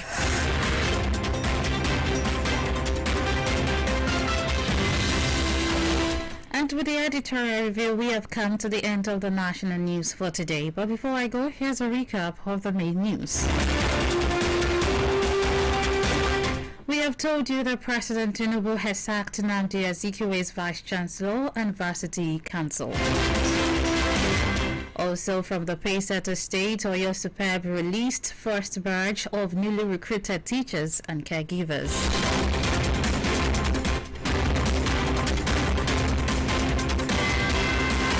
In entertainment, Chidima Additional has quitted pageantry.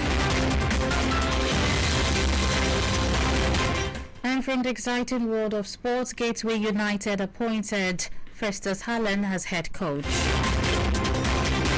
That's the news as packaged by Esther Tilola and edited by Ditunji Mohammed. You can be a correspondent anywhere you are. Kindly send an email to I-FLIER@gmail.com and follow us on all our social media platforms at Hi-FLIER 103.3 FM. Thanks for listening. I am Marvelous Shobalu Joy Dili. Good evening.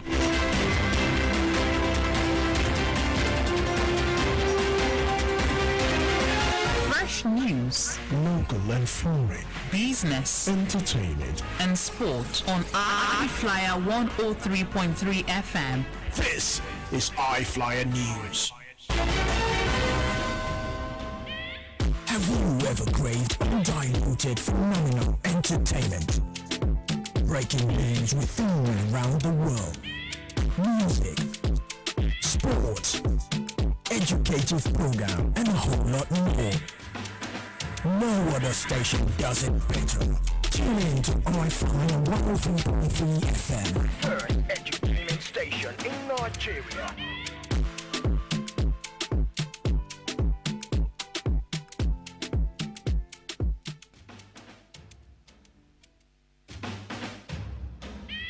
Have you ever craved undiluted, phenomenal entertainment? Breaking news within and around the world. Music, sports, educative program, and a whole lot more. No other station does it better. Tune in to I-FLIER 103.3 FM. Entertainment station in Nigeria.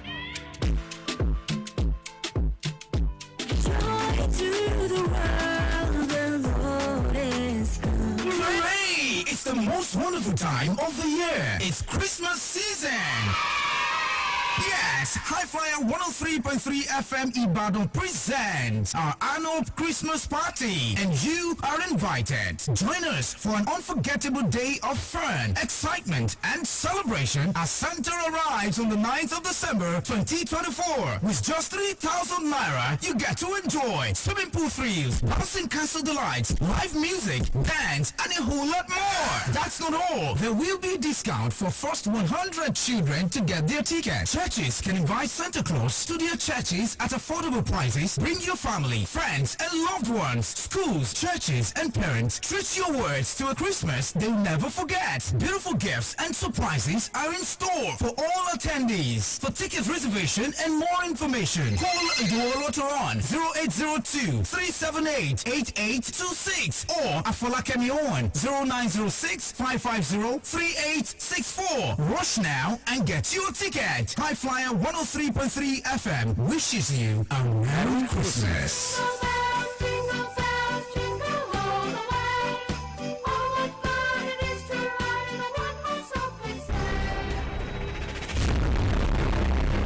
As we strive to bring you informative and entertaining content, we want to take a moment to remind our valued listeners about the importance of radio and studio ethics. As a responsible radio station, we believe in maintaining a respectful and family-friendly environment for all our listeners. To ensure a pleasant listening experience for everyone, we urge you, our dear listeners, to refrain from using insightful comments, insults, or abusive language. Avoid discussing sensitive or explicit topics. Respect our hosts, guests, and fellow callers. And keep your comments concise and relevant to the topic. By adhering to these simple guidelines, you help create a positive and enjoyable experience for all. Remember, I-FLIER 103.3 FM is committed to upholding the highest standards of broadcasting. Let's work together to maintain a respectful and enjoyable atmosphere. Thank you for listening, and we look forward to your thoughtful contributions. We remain your trusted source for beautiful information, education, and entertainment content.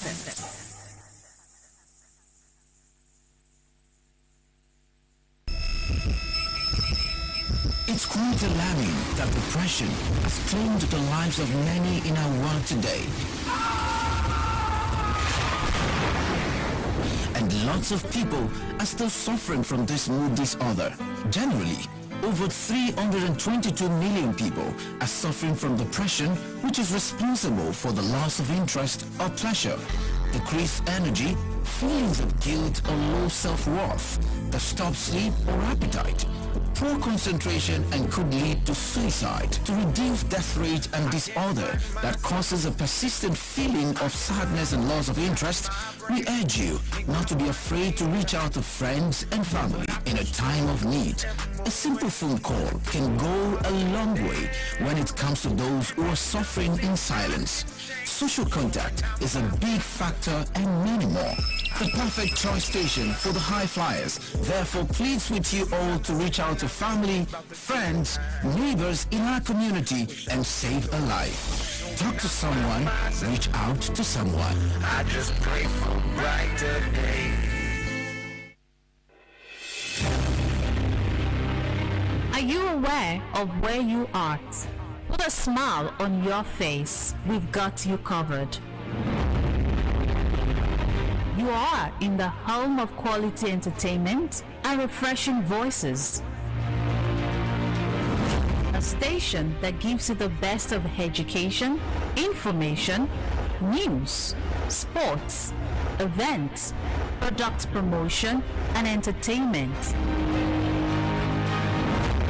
The first edutainment radio station in Nigeria, I-FLIER 103.3 FM, Ogunbade Ibadan. Perfect choice station for the high flyers.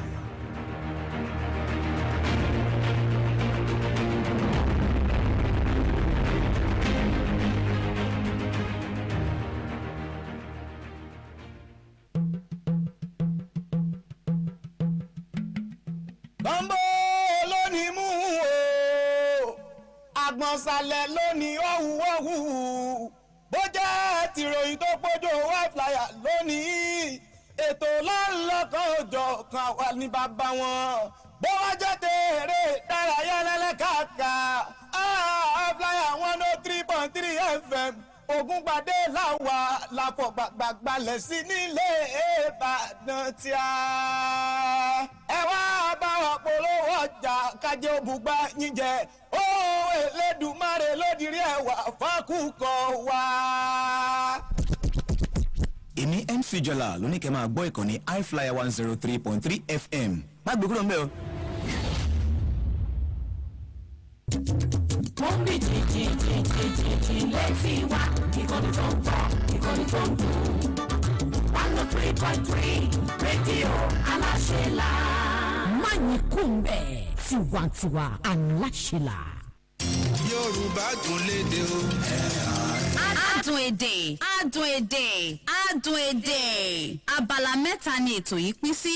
Abala àkọ́kọ́ Yorùbá dùn kà. Níbí yìí láti máa ka àwọn ìwé literature Yorùbá tí àwọn WAEC NECO yàn fún àwọn ọmọ oníwèé mẹ́wàá láti kà fún ìdánwò wọn. Abala kejì ni a pè ní kọ́kọ́rọ́ àṣeyọrí. Níbẹ̀ láti máa yànnàná nǹkan tó ṣe kókó tí àwọn ọmọ iléèwé gbọ́dọ̀ mọ̀ ṣáájú ìdánwò wọn tí wọn ó fi ṣe àṣeyọrí. Nígbà tí abala kẹta jẹ́ adùn èdè. Abala yìí láti máa ṣe atótónu ọ̀rìnkíniwé àlàyé lórí àkóbá tí ọ̀làjú àti èdè Gẹ̀ẹ́sì ṣe fún èdè Yorùbá. Adùn èdè pẹ̀lú ọmọ yín àti ọ̀rẹ́ yín Ọlásùnkànmí Àrẹ̀mú ọmọ Aláàfin Ọ̀run ní gbogbo ọjọ́rú ní dédé agogo 7:15 títí di aago 8 alẹ́. Adùn èdè fún tọ̀sẹ̀ yìí àjọgbọ́ ni. Gbádùn lédè o ẹ jẹ́ àgbélárugẹ.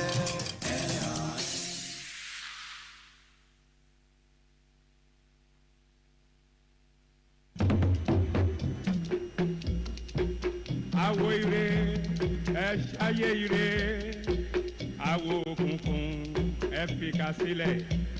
Àwọ̀ fẹ́lẹ́. Àwọ̀ fẹ́lẹ́. Àwọ̀fẹ́lẹ́ bẹ́ẹ̀ ni àwọ̀fẹ́lẹ́ bonú kò jẹ́ káríkùn àwọn aṣẹ́bẹ̀ kòrókòró bojú ọjọ́ kò jẹ́ kárójú Olódùmarè. Àwọ̀fẹ́lẹ́ ètò kan tí yóò máa tún pẹrẹpẹrẹ àṣírí ìkọ̀kọ̀. Àwọ̀fẹ́lẹ́ akọkọlùkọ ètò ìrírí ayé àgbọ̀ṣe ètò tó ń kọ́ni lọ́gbọ́n tó ń kọ́ni lóye odò kó tó pa bẹ́ẹ̀ rosù lọ́rọ̀ ayé tá a wáyé bàbá sínú pẹlẹbẹ àlè rí o. Àwọ̀fẹ́lẹ́ ìpele mẹ́ta ni ètò ọ̀hún pín sí. Ìpele àkọ́kọ́ ni ìpele ó tì mí lójú àwọn ìwà tẹ́ ẹ hù ìgbésẹ̀ tẹ́ ẹ gbé tó padà já sí tìjú. Ìpele kẹ́mi kẹ́mi lè gùn ní ọmọ tẹ̀lé àwọn ìgbésẹ̀ ìlànà tá a lè máa tẹ̀lé kẹ́mi ó lè gùn ìpele ìrírí ayé láti máa kásẹ̀ rẹ̀ nílẹ̀ àwọn ìṣẹ̀lẹ̀ àgbàyanu ìkànnì aláṣẹlà I-FLIER FM 103.3 lẹ́tì máa gbádùn ètò yìí ní gbogbo alẹ́ Wednesday. látago 8:00 títí dago 9:00 alẹ́. bàbá ìmọ́lẹ̀ ní ó máa tẹ ìmọ́lẹ̀ sí gbogbo ohun tó ṣókùnkùn ní ó máa tọ́kùn ètò fún onígbọ̀wọ́ àti ìpolówó ọjà lórí ètò àwọ̀fẹ́lẹ́ ẹlẹ́kàn sí ẹ̀ka ìpolówó ọjà wa tàbí kẹ́ ẹ pé atọ́kùn ètò bàbá ìmọ́lẹ̀ sórí 0802 378 8826 àwọ̀fẹ́lẹ́ ètò tó ń fojú àwọn aṣebi hàn ní àjùmọ̀ àgbọ̀ ni. àwọ̀fẹ́lẹ́.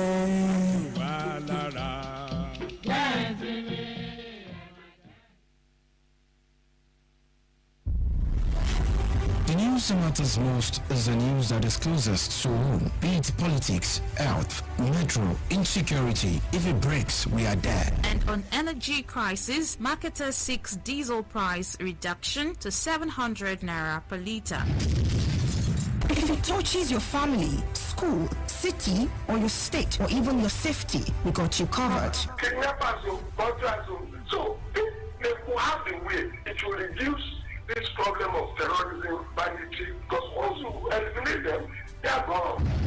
If you need to know what is happening right now, this is the place to find out. And Tinubu okays a 50% electricity subsidy for hospitals others. Because Nigeria is our home too. We are all here together. Press Drive, 6:30 a.m. weekdays and weekends, Monday to Saturday. Join us as we take you on a beautiful journey and keep you abreast about information in Nigeria. Only on I-FLIER 103.3 FM Ibadan. Kẹ́tẹ́pẹ́ ìròyìn ó búra gada súyọ ó lalẹ̀ kalẹ̀ bí òṣùmàrè. Kẹ́tẹ́pẹ́ ìròyìn tí ò lẹ́jà bákanú láti ìkànnì aláṣẹlà 103.3 FM. aago 2:00 òwúrọ̀ di aago 8:00 òwúrọ̀ wákàtí kan gbáko ni. láti ọjọ́ ajé sí ọjọ́ àbámẹ́ta lẹ́fì máa gbádùn kẹ́tẹ́pẹ́ ìròyìn. àwọn ìròyìn tó jẹ́ ojúlówó àti àwọn ìròyìn láti inú ìwé ìròyìn olójoojúmọ́ ilé wa àìgbọ́dọ̀ má gbọ́ ni. níbi tí àwọn ògùn náà gbòǹgbò tí ń dátọ́ lẹ́nu ògùn ó ti máa kà á sí yín létí tẹ́sí máa gbọ́ bó ti ń lọ ní ìpínlẹ̀ Ọ̀yọ́ lórílẹ̀‐èdè Nàìjíríà àti gbogbo àgbáyé. Kẹ́tẹ́pẹ́ ìròyìn ẹ lè polówó ọjà yín ṣe ìkéde yín nínú Kẹ́tẹ́pẹ́ ìròyìn ẹ sáà kàn sí wa ní ẹ̀ka ìpolówó ọjà wa ìkànnì aláṣẹlà 103.3 FM. Kẹ́tẹ́pẹ́ ìròyìn a ó jọ gbọ́ ni. ìròyìn táyì rẹ̀ ti dé o. Health is wealth, Italy's vital. Try and take care of yourself. The saying health is wealth is a common quote which has been in existence for many years, but many people do not pay attention to their health. Get enlightened on Health Box, Ashuri Lira, every Thursday, Lago Mokola sí aago méjìlá, 11 a.m. to 12 p.m. Ní ìkànnì Aláṣẹlà, I-FLIER 103.3 FM, pẹ̀lú Esther Atilola, as she takes you on a journey in the world of healthcare. Ashuri Lira, lórí ìkànnì Aláṣẹlà, àkíyèsí ìlera ṣe kókó. Ìlera lọ́rọ̀, àlàáfíà tayọ.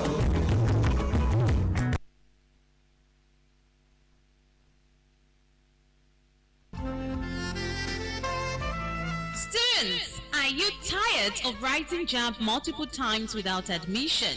Are you tired of not getting the right connection and failed promises as far as education is concerned? Do you have questions begging for answers? Worry no more.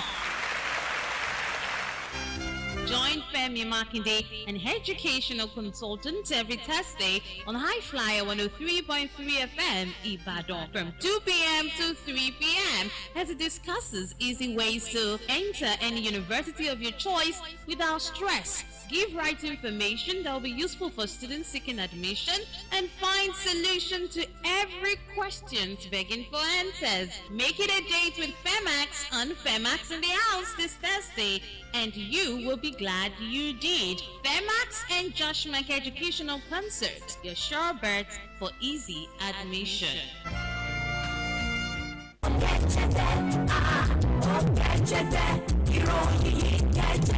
ìnájúlọ fún amùkùkù ẹni bá débẹ̀ nìkan ló lè ròyìn. ó kẹjẹgbẹ mẹ́wàá ṣẹlẹ̀ nínú ayé ẹni kan bá dé bá nìkan ló lè sọ àwọn òròyìn àgbọkọ ha ó kẹjẹgbẹ ṣẹlẹ̀ ní dúníyà bàbá fọmọṣowó ìyá ń ta ọmọ tuntun dòdòlú àwọn aníkúrà olè tí dábùrú náà ń ṣọṣẹ tiwọn ó kẹjẹgbẹ ní ìròyìn àgbọ ṣe ha tá a máa bá pàdé lórí ìkànnì aláṣẹlà I-FLIER 103.3 FM látọjọ́ ajé sọ́jọ́ ẹtì Friday ó kẹjẹgbẹ ẹ̀dá gbọ́ díẹ̀ lẹ́nu àwọn ọkọ̀ òròyìn kẹjẹgbẹ. wọ́n ní iléeṣẹ́ ọlọ́pàá wọn ní fikẹ́lẹ́ òfin gba arákùnrin kan o pẹ̀lú ìbọn AK-47 lórí ìrànlọ́wọ́ lọ́wọ́ rẹ̀. wáyé láti ọwọ́ àwọn agbébọn yìí àti àwọn ajínigbé o. lẹ́yìn ló wá ṣokùnfà àkórí ìròyìn tọ̀sán tòní. ó kẹjẹgbẹ lọ́jọ́ ajé Monday sí gbogbo ọjọ́ ẹtì Friday láàrin aago 12 ààbọ̀ sáago káàbọ̀ ni o lórí ìkànnì aláṣẹlà I-FLIER 103.3 FM jájọ náà gbọ́. ó kẹjẹgbẹ ìrè ó kẹjẹgbẹ. gbogbo Ìbàdàn ẹ̀dúgbà òfúlẹ̀ bàbá wa. Ògo Ìbàdàn, Ògo Ìbàdàn, Ògo Ìbàdàn. Ètò àtàtà tá a ṣàgbékalẹ̀ láti jẹ́ ká mọ̀ nípa ìlú Ìbàdàn àtàwọn ọmọ Ìbàdàn tó ti làmìlakẹ jákèjádò ilẹ̀ àgbáyé. Bákan náà la máa sọ nípa ìdàgbàsókè lọ́lọ́kan òjọ̀kan bó ṣe ń ṣẹlẹ̀ nínú Ìbàdàn. Abala méjì lètò ṣé ẹ mọ̀ Ìbàdàn lábala àkọ́kọ́ níbi tẹ́ ti mọ̀ nípa àwọn àdúgbò tó ń bẹ nílùú Ìbàdàn pẹ̀lú iṣẹ́ ìwádìí tó gbọngbọ́n. Bákan náà lẹ́tùn máa dáhùn béèrè lórí ìlú Ìbàdàn tẹ́sí máa fẹ̀mù tó jọjú ṣèfàjẹ́. Abala kejì ètò la pè ní Ògo Ìbàdàn ọ̀sẹ̀ yìí níbi tá ti máa gbàlejò àwọn ọmọ bíbí ilẹ̀ Ìbàdàn tó gbóúnjẹ fẹ́gbẹ́ gbàwó bọ̀ láti ẹ̀ka lóríṣiríṣi lọ́sọ̀ọ̀sẹ̀ tẹ̀yìn ara alẹ́ náà ó sì láǹfààní láti pè wọlé béèrè ìbéèrè lọ́wọ́ àlejò wa lórí ọ̀rọ̀ tó jẹ mọ́ ilẹ̀ Ìbàdàn. Ẹ pàdé Adétúnjí Muhammed Aládéméjì ní gbogbo ọjọ́bọ̀ Thursday lórí Ògo Ìbàdàn láàrin aago 4 sí aago 5 lórí ìkànnì aláṣẹlà I-FLIER 103.3 FM. Ìkànnì táwọn aláṣẹlà ń gbọ́ fún onígbọ̀wọ́ àti ìpolówó ọjà ẹ pè Adétúnjí Muhammed Aládéméjì sórí 0813541